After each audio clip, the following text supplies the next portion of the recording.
Escrito está en mi alma vuestro gesto. Señora mía, sigo yo de vos ausente en esta vida, duro e não me muevo. Parece-me que ofenda lo que os quiero. Se pelo nosso cronograma estamos no barroco, que seria algo como crise religiosa e existencial, porque o Garcilaso escreve um livro inteiro com poemas, com temas românticos.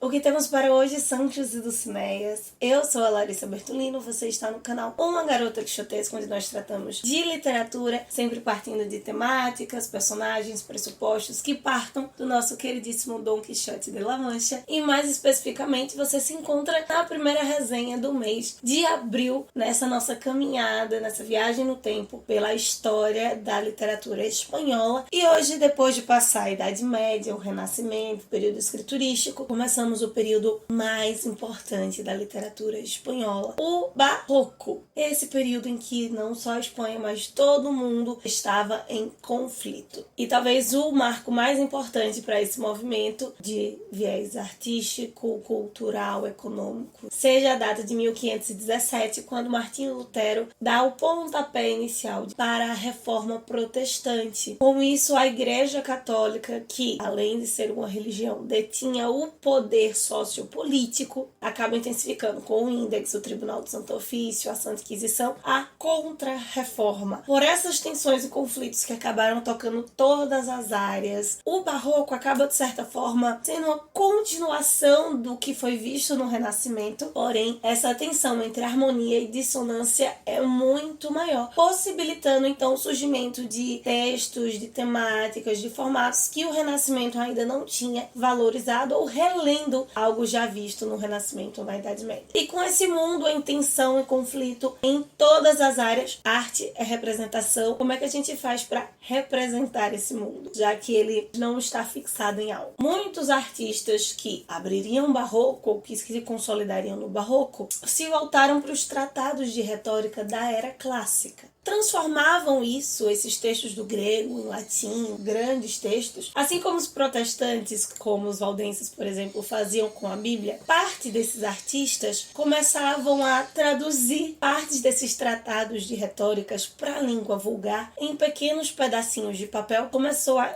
disseminar, então, esses estudos mais rapidamente. Esse renascimento, retomada a esses estudos, a essas retóricas, muitas coisas novas foram surgindo. É nesse período, por exemplo, que nós encontramos o auge da ópera. Geralmente, pelo menos na minha cabeça, a ópera sempre foi parte muito forte do século XVIII, século XIX, mas ela surge nesse período e faz total sentido. Por quê? Se as palavras de ordem para o Barroco são textos sofisticados e o ato, através da arte, de impactar, de impressionar o artista, de todas essas formas existentes até então, teatro, música, literatura, arquitetura, qual a melhor delas para impactar, se não a ópera? Desse modo, na poesia, por busca desse impacto, é percebida a necessidade de uma nova lírica. Quem começará com isso, sempre começando na Itália, será o Francesco Petrarca. Posteriormente, no caso da Espanha, o Góngora e o Quevedo vão consolidar e, ao mesmo tempo, alcançar o auge dessa nova lírica no país dos moinhos. Mas tanto o Góngora quanto o Quevedo só conseguem fazer o que fazem seus dois grandes nomes do Barroco na literatura espanhola porque o príncipe dos poetas veio antes deles. Seu nome, Garcilaso de la Vega, el príncipe de los poetas del Barroco. Ele nasceu em Toledo, numa família nobre, e por isso teve acesso a uma senhora educação em gramática, grego, latim, francês, italiano, música, tudo o que ele precisava para se tornar naquele momento um grande poeta. Além de, por ser nobre, foi militar, serviu diretamente ao rei, a pessoas influentes. Isso fez com que ele conhecesse o mundo, passasse uma boa temporada na Itália e assim tivesse acesso ao que havia de mais vanguarda nas novas formas poéticas naquele momento. A poesia do Barroco, ela muda um pouco em relação ao Renascimento e se foca mais em três áreas, digamos assim: a poesia sacra, a poesia satírica e a poesia lírica. Esta última é a que o Garcilaso vai se focar, apesar de, sinceramente, do âmbito da poesia, parece-me ser a que é menos estudada ou menos vista durante os estudos, as pesquisas sobre o Barroco. Mas pensa comigo, além da poesia, ou junto com ela, três três são as maiores representações, as maiores formas, os maiores destaques artísticos durante o Barroco. Vamos nos situar um pouquinho aqui no caso do Barroco espanhol. A primeira delas são as artes plásticas. Vamos lembrar do Diego Velázquez, com todo o seu jogo entre claro e escuro, com as suas telas muito dramáticas. A ópera, como eu já falei, consolidada em 1597, para provocar espanto, apesar que na Espanha a ópera dá lugar à tragédia e ao drama, bem mais utilizado do que a ópera. E por fim, uma lírica cheia de perífrases, e dentro dessa lírica a forma de maior destaque, tanto de modo geral quanto o que o Garcilaso vai conseguir consolidar ali na Espanha, é o soneto. Eu mencionei ontem lá no Instagram sobre a importância desses dois homens, né? O Quevedo e o Góngora, e eles realmente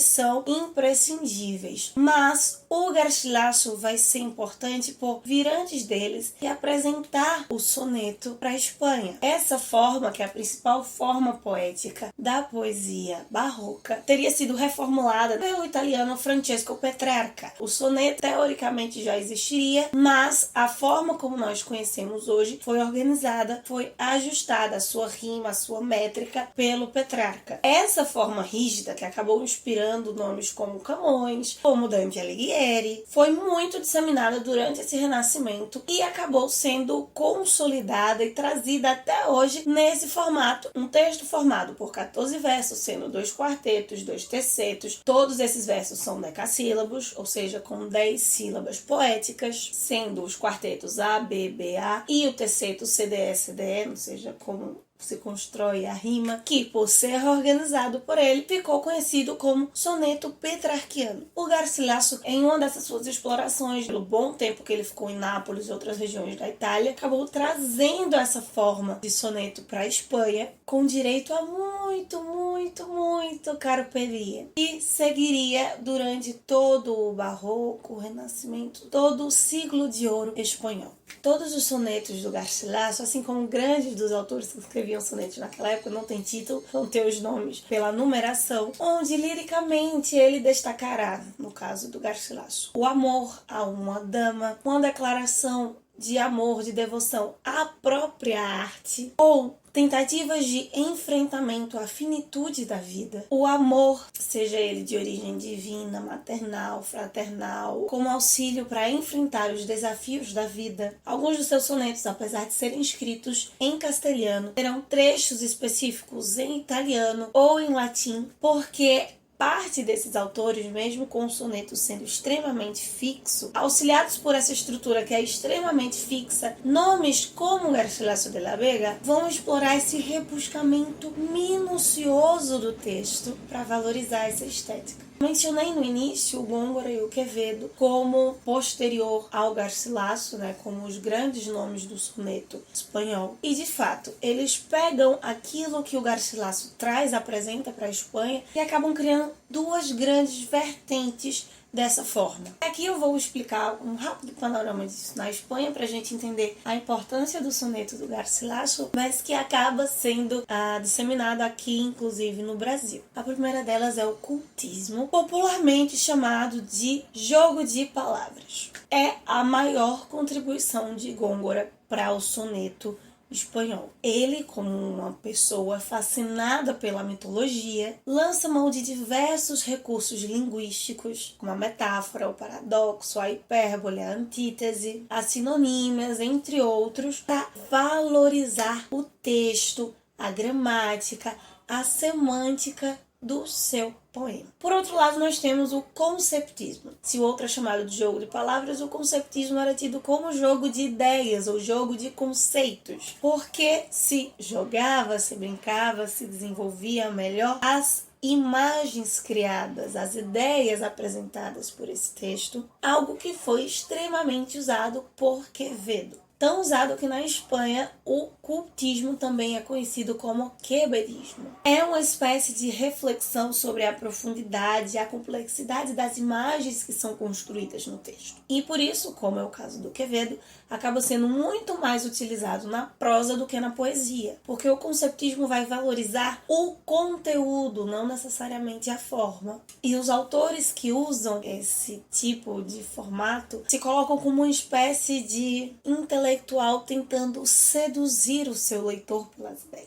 No caso dos textos barrocos, isso será bastante trabalhado em conceitos como a finitude, dinamismo, a teatralidade, teatro mesmo, que acaba entrando no texto de prosa. Isso aqui é muito forte no Don Quixote, por exemplo. E o feísmo, que não é necessariamente o destaque das imagens grotescas, apesar de ser também, mas o feísmo acaba entrando no quevedismo quase como uma reflexão sobre a condição humana, como a condição humana ela é feia, porque ela é trágica, porque ela é, para retomar no discurso bíblico, como um vento, porque ela é finita, porque nós carregamos o mal dentro de nós, entre vários outros aspectos. Por mais que Quevedo e Góngora venham posterior a Garcilaso, o barroco não era necessariamente tempo todo um contraste que gerava angústia. Havia também a aproximação desses opostos em busca de uma harmonia. Daí que vem o termo chamado fusionismo, a fusão desses opostos, ou, por exemplo, do que havia de melhor na Idade Média e no Renascimento, no quesito formas serem reaplicados aqui, aprimorando no barroco. E esses são aspectos que no Garcilaso são mais sutis. Nos sonetos dele, nós vamos encontrar essa ideia do feísmo, refletindo sobre a condição humana, mas não em angústia muito profunda. Ele trabalhará sentimentos menos pesados, se podemos dizer assim, de uma forma menos intensa, mas ainda assim com muito jogo, com muito conceptismo, com muito cultismo, mas sem doses tão cavalares de exageros. Garcilaso será barroco exatamente pelo cuidado com essa forma, com essa métrica petrarquiana. Por que então eu sugiro para você ler esse texto tão antigo? Primeiro, para valorizar o clássico como ele é na sua excelência, mas exatamente por esse cuidado matemático, pela musicalidade e a métrica da poesia que o Garcilaso apresenta. Se às vezes há esse medo, de entrar num texto barroco pela sua complexidade, pela sua